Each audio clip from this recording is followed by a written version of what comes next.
ঘোষিত রোডম্যাপ নির্বাচনের সঠিক সময় লন্ডনে প্রধান উপদেষ্টা সবচেয়ে সুন্দর ভোটের প্রতিশ্রুতি আগামী মাসে জুলাই সনদ। সাবেক ভূমিমন্ত্রী সাইফুজ্জামান চৌধুরীর বিপুল পরিমাণ সম্পদ জব্দ করল যুক্তরাজ্যের সরকার, নিশ্চিত করেছে আল জাজিরা। আমির হোসেন আমর মদতে আঙুল ফুলে কলাগাছ ব্যাংকার জাহাঙ্গীরের তদন্তে দোষী হলেও নেয়নি ব্যবস্থা, বিপাকে নিরপরাধ কর্মকর্তারা। 58 দিনের নিষেধাজ্ঞা শেষে সাগরে মাছ ধরা শুরু, জাল নিয়ে গভীর সমুদ্রে জেলেরা ঝাঁকে ঝাঁকে মাছ ধরা পড়ার আশা। পর্যটকের পদচারণায় মুখর পাহাড়কন্যা বান্দরবান, রুম খালি নেই হোটেল মোটেল রিসোর্টে, ভিড় বাড়ায় খুশি ব্যবসায়ীরা। ভারী বৃষ্টিতে দক্ষিণ আফ্রিকার ইস্টার্ন কেপে ভয়াবহ বন্যায় প্রাণহানি ছড়ালো 49 জনে, নিখোঁজ অনেকে সরিয়ে নেওয়া হচ্ছে ঝুঁকিপূর্ণদের। এখনো শেষ হয়নি লাল সবুজ এশিয়ান কাপে খেলার স্বপ্ন, জিততে হবে সামনে 4 ম্যাচে, ঘুরে দাঁড়াতে প্রত্যয়ী হামজা জামালরা।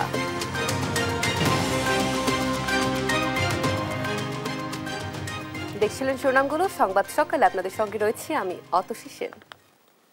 এবারে পুরো খবর। 17 বছর পর দেশের ইতিহাসে সবচেয়ে সুন্দর ও গ্রহণযোগ্য নির্বাচন হবে, যা হবে ঘোষিত সময়ের মধ্যেই, জানিয়েছেন অন্তর্বর্তী সরকারের প্রধান উপদেষ্টা ডক্টর মোহাম্মদ ইউনূস। বুধবার লন্ডনের প্রভাবশালী নীতি গবেষণা প্রতিষ্ঠান চ্যাথাম হাউস আয়োজিত সংলাপে এসব কথা বলেন তিনি। এ সময় আগামী জুলাই জাতির সামনে জুলাই সনদ উপস্থাপনের কথাও জানান সরকার প্রধান। নির্বাচিত সরকারের কোনো পদে থাকার সম্ভাবনাও নাকচ করেন ডক্টর ইউনূস। ইউসুফ ভুইয়ার প্রতিবেদন। 4 দিনের লন্ডন সফরের দ্বিতীয় দিনে বুধবার দেশটির নীতি গবেষণা প্রতিষ্ঠান চাথাম হাউসে সংলাপে অংশ নেন প্রধান উপদেষ্টা ডক্টর মোহাম্মদ ইউনূস। সংলাপে উঠে আসে দেশের নির্বাচন, সংস্কার ও রোহিঙ্গা ইস্যু সহ নানা বিষয়। এ সময় ত্রয়োদশ জাতীয় সংসদ নির্বাচন বাংলাদেশের ইতিহাসে সবচেয়ে সুন্দর নির্বাচন হবে বলে আশা প্রকাশ করেন অন্তর্বর্তী সরকারের প্রধান উপদেষ্টা ডক্টর ইউনূস। ডক্টর ইউনূস আরো বলেন, ভোট দিতে মুখিয়ে আছে দেশের তরুণ ভোটাররা। 17 বছর পর সত্যিকারের একটি নির্বাচন হবে, যা বাংলাদেশের ইতিহাসে সবচেয়ে সুন্দর নির্বাচন। Most beautiful election we ever had in our history. People are ready after 17 years. You are having first time a real election. Excitement in the country that we will really go and cast our vote. সংলাপে আগামী জুলাইয়ে জুলাই সনদ জাতির সামনে উন্মোচন করা হবে বলে জানান প্রধান উপদেষ্টা। We are waiting for July to come next month. This charter will be presented to the nation, July charter, and we celebrate. On this basis, now we'll have the election. অনুষ্ঠানে এক প্রশ্নের জবাবে ডক্টর ইউনূস আগামী সংসদ নির্বাচনে নির্বাচিত সরকারের কোনো দায়িত্বে থাকার সম্ভাবনাও নাকচ করে দেন। Job is to make sure the transition is managed well and people are happy when we hand over power to the elected government. নারীদের অধিকার নিশ্চিতে অন্তর্বর্তী সরকার আন্তরিকতার সঙ্গে কাজ করছে বলেও জানান প্রধান উপদেষ্টা। Women are outspoken. There are many members in our cabinet represent them, women cabinet members. So the status wise we are doing the best possible way. সেই সঙ্গে জানান রোহিঙ্গা সংকট নিরসনে সরকার গুরুত্ব দিয়ে কাজ করছে। Nepal is a country that এর আগে সকালে যুক্তরাজ্যের জাতীয় নিরাপত্তা উপদেষ্টা জনাথন পাওয়েলের সঙ্গে সাক্ষাৎ করেন প্রধান উপদেষ্টা। ইউসুফ ভুইয়া, দেশ টিভি, ঢাকা। দেশবাসী এখন চেয়ে আছে একটি বৈঠকের দিকে। লন্ডনে ওই 1-to-1 বৈঠকে যোগ দিবেন প্রধান উপদেষ্টা ডক্টর মোহাম্মদ ইউনূস ও বিএনপির ভারপ্রাপ্ত চেয়ারম্যান তারেক রহমান। বিশ্লেষকরা বলছেন ওই বৈঠকই ঠিক করে দেবে আগামীর রাজনীতির গতিপথ। আশা করা হচ্ছে বৈঠকের পর চলমান সব সংকট কেটে যাবে, নির্ধারিত হবে কেমন হবে আগামীর বাংলাদেশ। সাবরিনা মজুমদারের রিপোর্ট। দেশের রাজনৈতিক অঙ্গনে এখন আলোচনা কেন্দ্রবিন্দুর প্রধান উপদেষ্টার সঙ্গে বিএনপির ভারপ্রাপ্ত চেয়ারম্যান তারেক রহমানের বৈঠক। কি আলোচনা হতে পারে এই বৈঠকে? প্রধান উপদেষ্টার আমন্ত্রণে 13 জুন সকাল 9টায় লন্ডনের ডরচেস্টার হোটেলে প্রথমবারের মতো 1-to-1 বৈঠকে বসবেন তারা। মঙ্গলবার লন্ডনে গণমাধ্যম কর্মীদের প্রশ্নের জবাবে প্রধান উপদেষ্টা প্রেস সচিব শফিকুল আলম বলেছেন, এই বৈঠকের কোনো ফরম্যাট নেই। জাতীয় নির্বাচন, সংস্কার, জুলাই সনদ সহ নানা ইস্যুতে আলোচনা হতে পারে। ওনারা ওনাদের মতো করে বসবেন, আলাপ হবে। এটা এখানে যে কোনো বাংলাদেশের এখনকার যে সিচুয়েশন, পলিটিক্যাল পরিস্থিতি, তারপরে আপনারা জানেন যে আমরা একটা ইলেকশনের ডেটটা ঘোষণা করেছি, সেই বিষয়ে, তারপরে ইলেকশনের এই জুলাই চার্টারটা হওয়া, রিফর্ম বিষয়, এগুলো যে কোনো ইস্যুই আলাপ হতে পারে।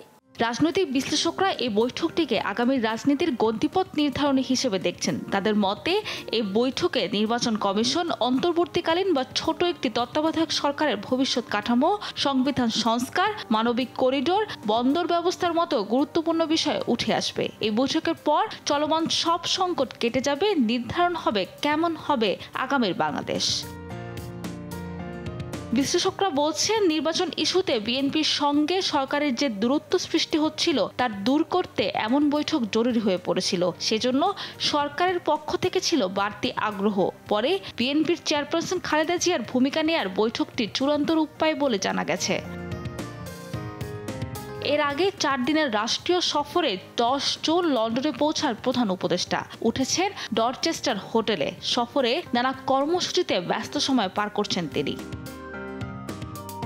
সাবিনা মজুমদার, দেশ টিভি, ঢাকা। ব্রিটিশ ভূমিতে থাকা বাংলাদেশের সাবেক ভূমিমন্ত্রী সাইফুজ্জামান চৌধুরীর বেশ কয়েকটি সম্পত্তি জব্দ করেছে যুক্তরাজ্যের জাতীয় অপরাধ সংস্থা এনসিএ। বুধবার এক বিশেষ প্রতিবেদনে এ তথ্য সামনে আনে কাতার ভিত্তিক সংবাদ মাধ্যম আল জাজিরার তদন্তকারী ইউনিট। চলমান সিভিল তদন্তের অংশ হিসেবে সাইফুজ্জামান চৌধুরীর বেশ কয়েকটি সম্পত্তি জব্দের আদেশ পায় বলে নিশ্চিত করেন এনসিএ মুখপাত্র। এতে সাইফুজ্জামান এসব সম্পদ বিক্রি বা হস্তান্তর করতে পারবেন না বলে জানায় সংস্থাটি। মূলত যুক্তরাজ্য 350টি সম্পদের খবর সামনে আনে। এতে ক্ষমতাচ্যুত সাবেক প্রধানমন্ত্রী শেখ হাসিনার দল আওয়ামী লীগ নেতা সাইফুজ্জামান চৌধুরীর মালিকানাধীন এসব সম্পদের বিরুদ্ধে ব্যবস্থা নিতে যুক্তরাজ্যের সংশ্লিষ্ট কর্তৃপক্ষকে অনুরোধ জানায় বাংলাদেশ।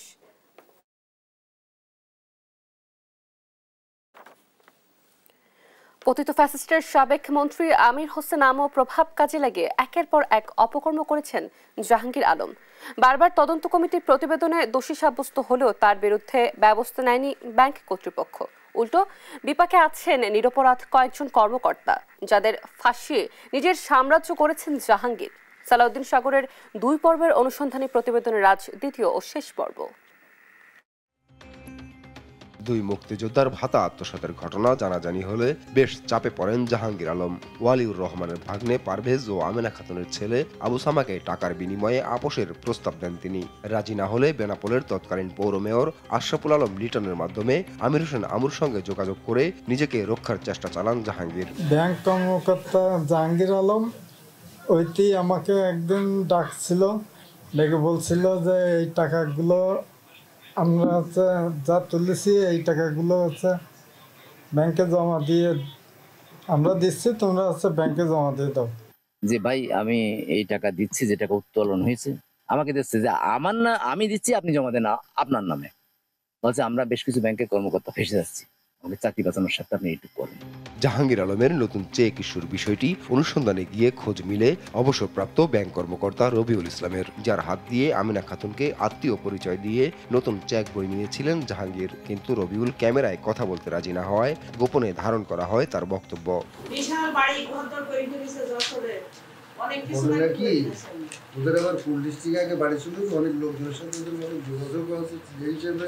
আমাদের ব্যাংকের কিছু ডিজাইন সাহেবরাও সহযোগিতা করেছে।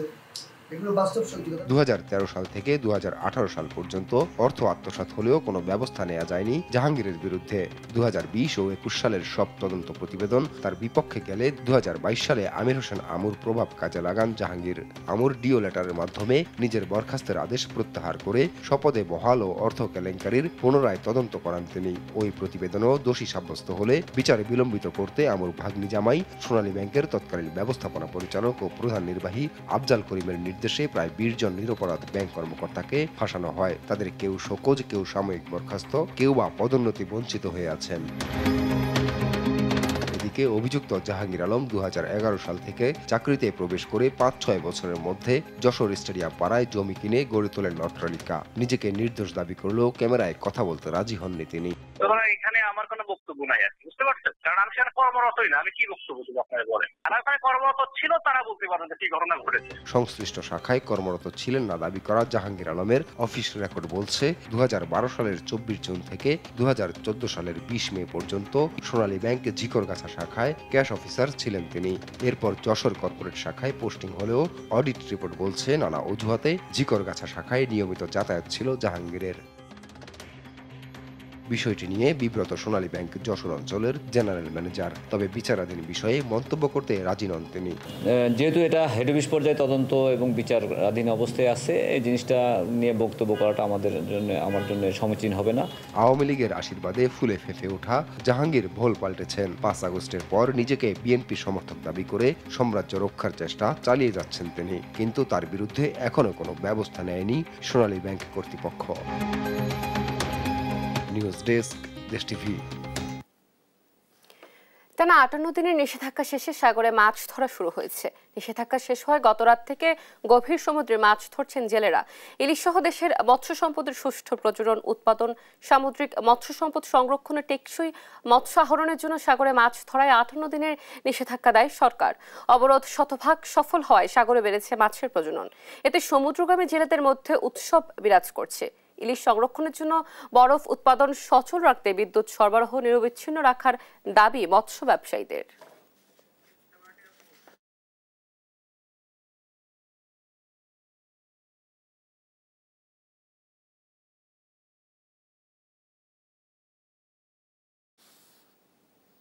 দর্শক, যেমনটি বলছিলাম, শেষ হয়েছে 58 দিনের সাগরে মাছ ধরার নিষেধাজ্ঞা। এই বিষয়ে বিস্তারিত জানাতে বরগুনা থেকে সরাসরি যুক্ত হচ্ছেন আমাদের সহকর্মী রিয়াজ আহমেদ মুসা। আমরা যুক্ত হচ্ছি। মুসা, জেলেরা মাছ ধরতে শুরু করেছে কি না এবং সেখানে কি পরিস্থিতি দেখছেন, সর্বশেষ কি তথ্য রয়েছে আপনার কাছে আমাদের জানাবেন। অসংখ্য ধন্যবাদ। আমি এখন রয়েছে বরগুনার ঘাট এলাকায়। আপনি জানেন যে গত রাত 12টার পরে কিন্তু 58 দিনের যে নিষেধাজ্ঞা সেটি শেষ হয়ে গিয়েছে। এটি বিগত বছরগুলোতে 65 দিনের নিষেধাজ্ঞা থাকলেও এবছরই কিন্তু প্রথম 58 দিনের নিষেধাজ্ঞা, এবং এটি জেলেরা যে বিষয়টা আমাদেরকে বলেছেন যে ভারতের সাথে মিল রেখে এই বছর নিষেধাজ্ঞা দেওয়ার কারণে তাদের যে কাঙ্ক্ষিত যে প্রত্যাশা, এবছর ইলিশ সহ অন্যান্য যে মাছ সেটি বেশি পাবে বলে তারা কিন্তু তেমনটাই প্রত্যাশা করছেন। আমরা জেলেদের সাথে কথা বলেছি।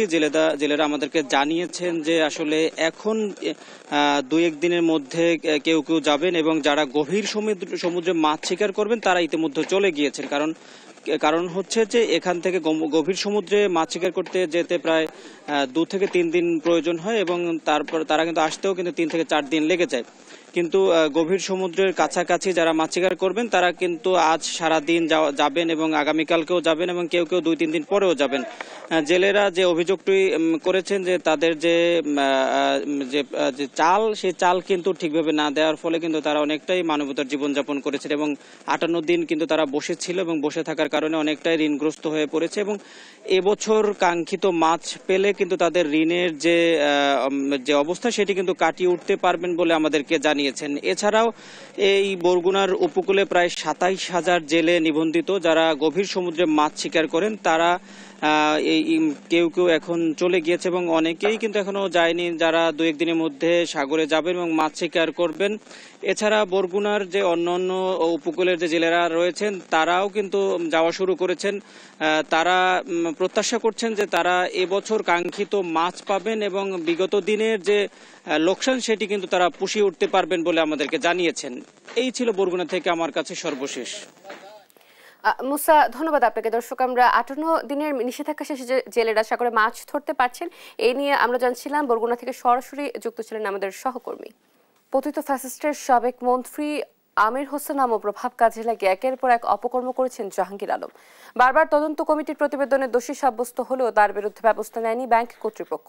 উল্টো বিপাকে আছেন নিরপরাধ কয়েকজন কর্মকর্তা, যাদের ফাঁসিয়ে নিজের সাম্রাজ্য করেছেন জাহাঙ্গীর। সালাউদ্দিন সাগরের 2 পর্বের অনুসন্ধানী প্রতিবেদনের আজ দ্বিতীয় ও শেষ পর্ব। 2 মুক্তিযোদ্ধার ভাতা আত্মসাতের ঘটনা জানাজানি হলে বেশ চাপে পড়েন জাহাঙ্গীর আলম। ওয়ালিউর রহমানের ভাগ্নে পারভেজ ও আমেনা খাতুনের ছেলে আবু সামাকে টাকার বিনিময়ে আপোষের প্রস্তাব দেন তিনি।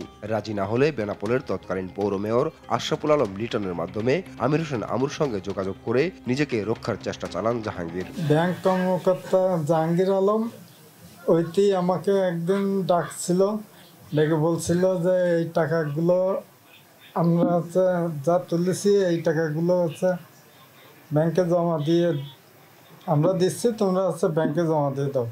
যে ভাই আমি এই টাকা দিচ্ছি, যে টাকা উত্তোলন হয়েছে আমাকে দিচ্ছে, যে আমার না আমি দিচ্ছি আপনি জমা দেন আপনার নামে। বলছে আমরা বেশ কিছু ব্যাংকের কর্মকর্তা ফেসে যাচ্ছি। আমাকে চাকরি বাঁচানোর সাথে আপনি এইটুকু করেন। জাহাঙ্গীর আলমের নতুন চেক ইস্যুর বিষয়টি অনুসন্ধানে গিয়ে খোঁজ মিলে অবসরপ্রাপ্ত ব্যাংক কর্মকর্তা রবিউল ইসলামের, যার হাত দিয়ে আমিনা খাতুনকে আত্মীয় পরিচয় দিয়ে নতুন চেক বই নিয়েছিলেন জাহাঙ্গীর। কিন্তু রবিউল ক্যামেরায় কথা বলতে রাজি না হওয়ায় গোপনে ধারণ করা হয় তার বক্তব্য।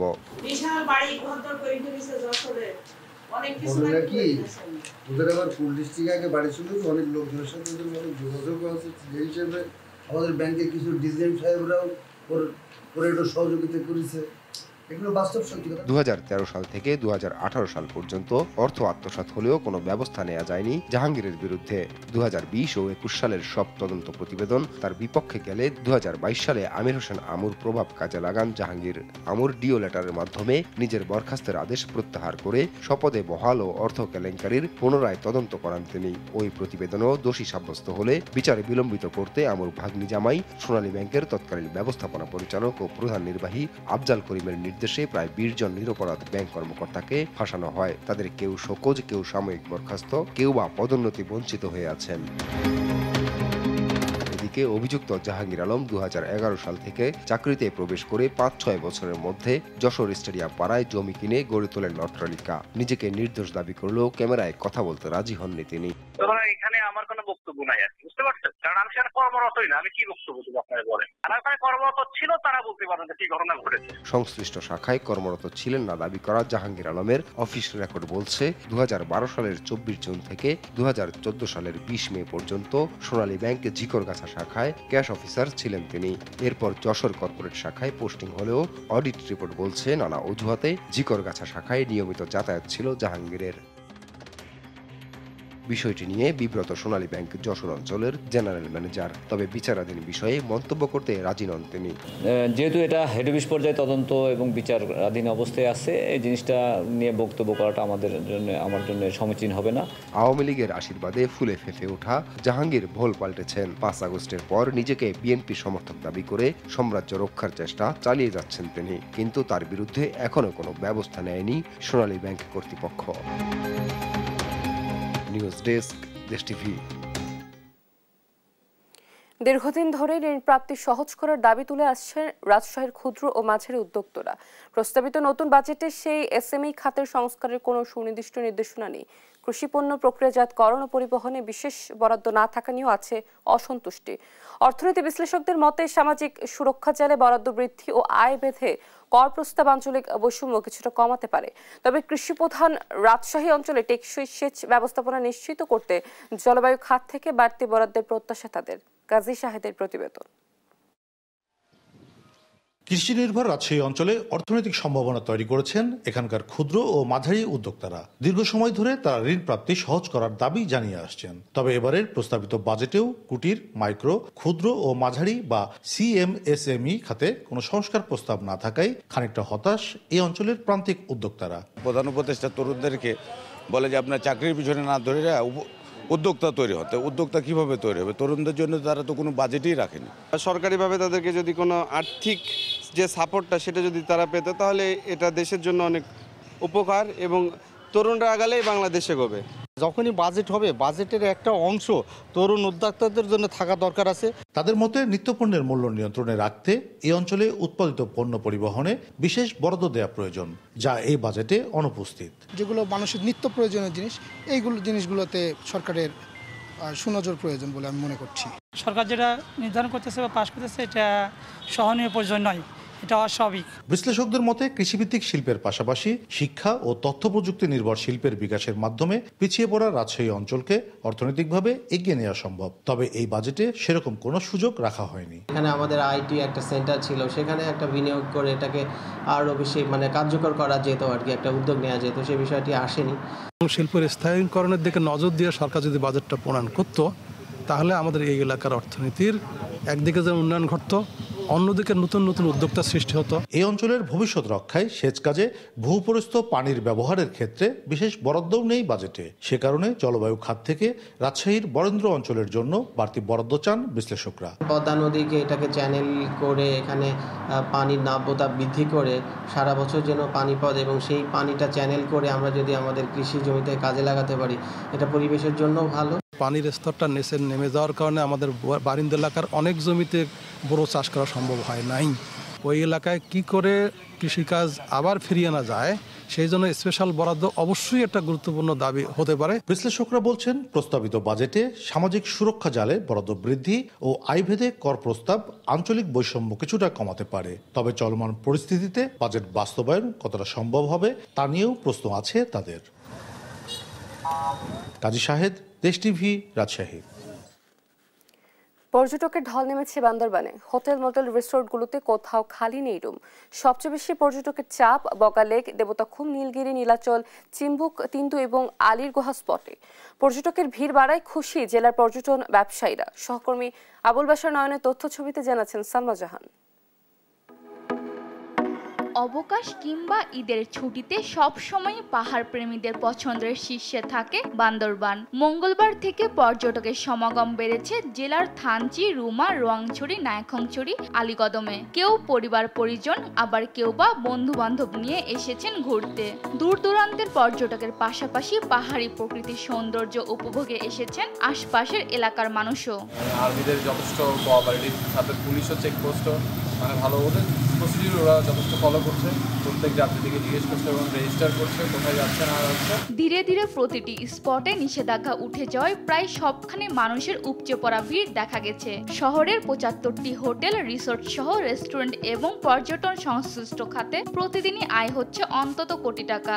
আরো কয়েকদিন পর্যন্ত পর্যটকের ভিড় থাকবে বলছেন সংশ্লিষ্টরা। বগালেক, থানচি খুলে দেওয়া হয়েছে। এটা আসলে যারা বান্দরবানকে এক্সপ্লোর করতে ভালোবাসেন তাদের জন্য আমার মনে হয় চমৎকার একটা ঘোষণা। পর্যটকদের ভ্রমণ আনন্দময় করতে নিরাপত্তা জোরদার করেছে আইন শৃঙ্খলা বাহিনী। ঈদ উপলক্ষে বিশেষ ডিউটির প্রোগ্রাম করা হয়েছে। দুর্গম এলাকাগুলোতে আমাদের টুরিস্ট পুলিশের পাশাপাশি আমাদের জেলা পুলিশও সক্রিয় আছে, তারাও সচেতন আছে, সতর্ক আছে। আঁকাবাঁকা পথ, উঁচু নিচু পাহাড়, ঝর্ণা, জলপ্রপাত ও নদ নদীর সম্মিলনের এ পাহাড়ি সৌন্দর্যে বিমোহিত ভ্রমণপ্রেমীরা। নিউজ ডেস্ক, দেশ টিভি। কক্সবাজারে প্যারাসেলিং করতে গিয়ে দুর্ঘটনা এখন যেন নিত্য বিষয়। বারবার এমন দুর্ঘটনার খবর পর্যটন শিল্পে বিরূপ প্রভাব ফেলবে বলে মনে করেন পর্যটন ব্যবসায়ী ও স্থানীয়রা। অদক্ষ জনবল নিয়ে প্যারাসেলিং প্রতিষ্ঠান পরিচালনাকারীদের বিরুদ্ধে ব্যবস্থা নেওয়া হবে বলে জানায় জেলা প্রশাসন। আব্দুর রহমানের রিপোর্ট, জানাচ্ছেন নুসরাত শোভা। পাখির মতো উড়ে বেড়ানোর ইচ্ছে মানুষের বরাবরই। সমুদ্রের উপরে ভেসে বেড়ানোর রোমাঞ্চকর অনুভূতি কে না পেতে চায়? এই ইচ্ছে পূরণের নানা উপায় রয়েছে। সেই অভিজ্ঞতা নেয়ার স্বাদ থাকলেও সাধ্য হয়ে ওঠে না সবার। তাই তো কক্সবাজারের প্যারাসেলিং এখন পর্যটকদের পছন্দের শীর্ষে।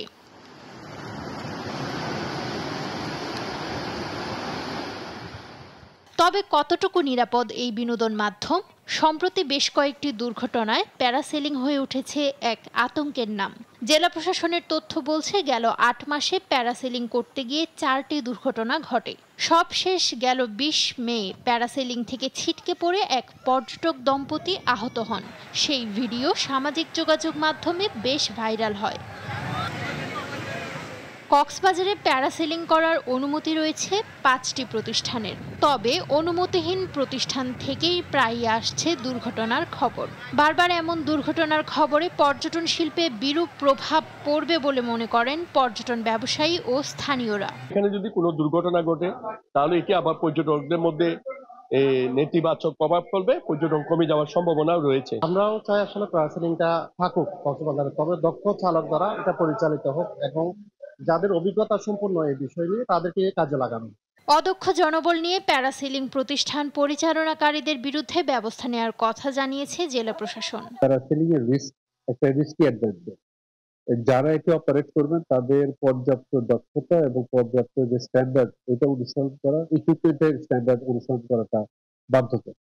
আমরা ওটি যারা করছেন না তাদের ক্ষেত্রে আমরা সেই ব্যবস্থাগুলো দিচ্ছি। প্যারাসেলিং করার আগে উড্ডয়নকারীকে একটি বন্ডে সই করতে হয়। বন্ডে লেখা থাকে প্যারাসেলিং এর সময় কোনো দুর্ঘটনা ঘটলে তার দায় নেবে না সেবাদাতা প্রতিষ্ঠান। তাই ঝুঁকিপূর্ণ এই বিনোদনে দক্ষ ও প্রশিক্ষিত কর্মী চান পর্যটন সংশ্লিষ্টরা। নিউজ ডেস্ক, দেশ টিভি।